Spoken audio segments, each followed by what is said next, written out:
Hello, now who don't take me that pikin for Kumba can they carry overload?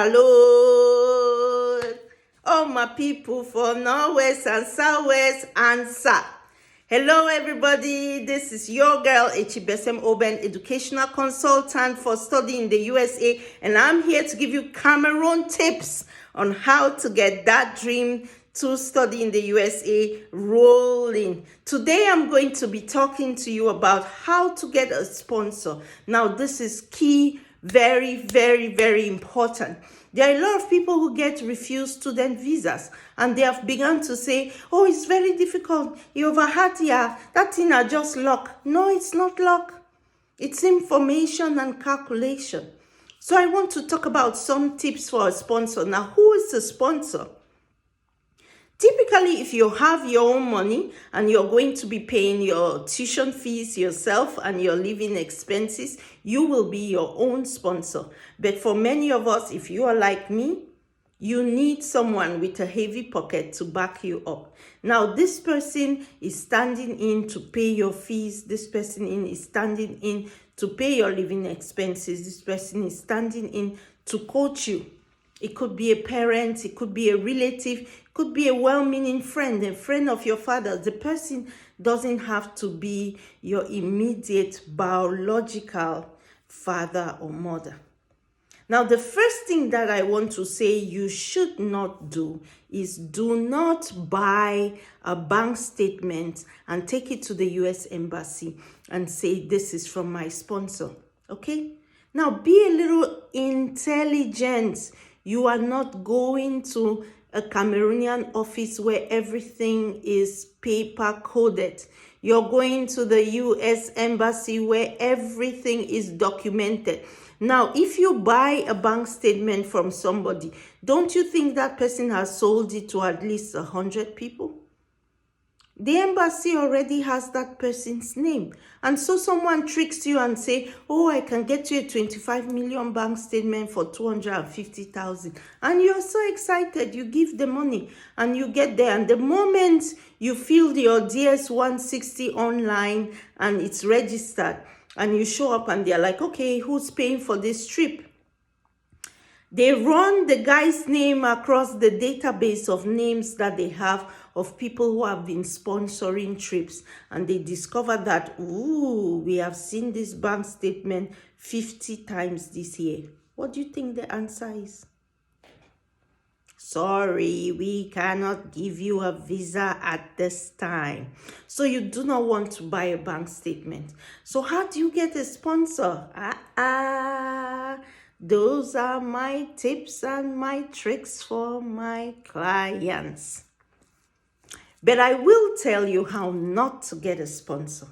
So if you have somebody who, for example, went on a visit visa and then stayed, that person has committed what we call alien trafficking. They have trafficked themselves. They are considered illegal in the system. And even if they may have stayed in the US for 5 years, for 10 years, and they have their resident permit or even a citizenship, if you take that person as a sponsor, the visa officer will be like, here is someone who illegally went to the US, ready to teach someone else to illegally go to the US. You will be denied your visa because you have picked an ineligible sponsor.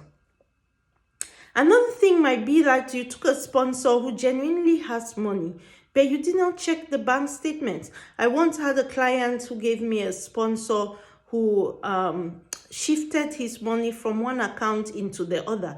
So when you have the bank statement, it has $100, $200, $300, and then suddenly a deposit of $50,000. Where did I get the money from?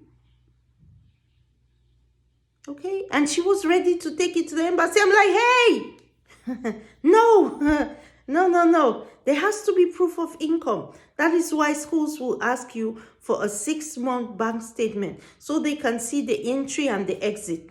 So if your sponsor has a company, they have to give you their LLC registration, And they also have to give you their tax documents. If you go for interview, they will ask you for this. Now, I want you to note that the US does not deal with hearsay. I told her that, I told him that. No, we do show, not tell.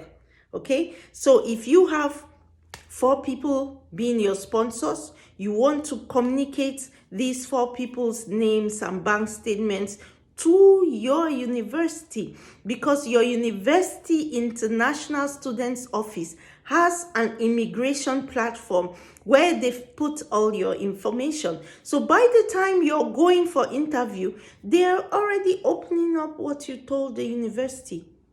Okay? So when you were getting your I-20, you told the university Mr. A was going to sponsor you. Now you're going to the embassy, you're bringing the bank statement of Mr. B. Who do you think you're fooling? Visa denied.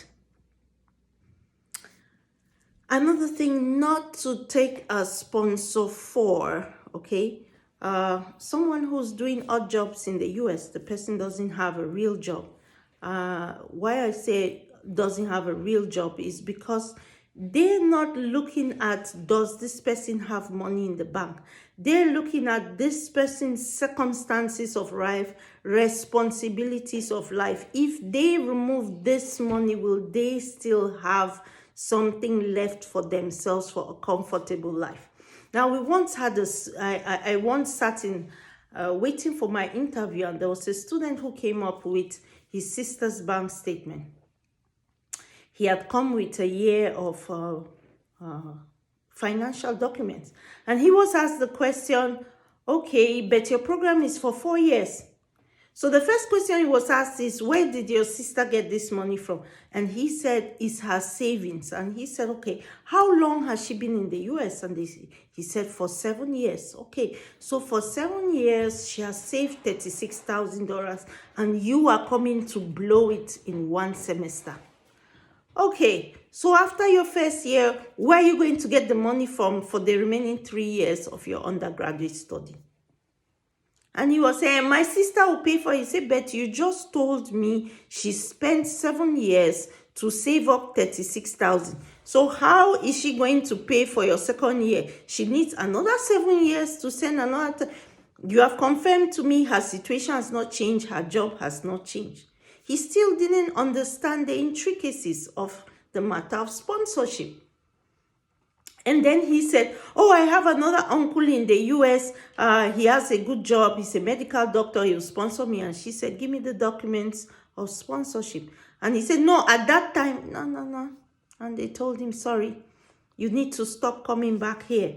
Now, here's the thing. When someone is denied a visa, you think that, oh, I was not lucky, next time I'll go and force. No. Sit down, look at your financial sponsorship. Who is this person sponsoring me? Now, another person might have all the money to be your sponsor, but they have already sponsored 2 people in the same year. So a sponsor is typically not allowed to sponsor more than 2 people unless they have significant income. So let's imagine that this sponsor has a bank statement of $100,000. You need 40 and somebody else had already shown 60. That means that they have exhausted their money. So they can't take that bank statement and give a third person. The US Embassy will just flag it. Okay, this person has already sponsored 2 people. The 2 people have not finished their course of study, and he wants to bring in a third. The money is not sufficient. So if you want to know more about sponsoring, ask me your questions down below. Subscribe. You will get more videos to explain it to you. Or better still, sign up so that I am your educational consultant. Thank you for listening, and tune in next time.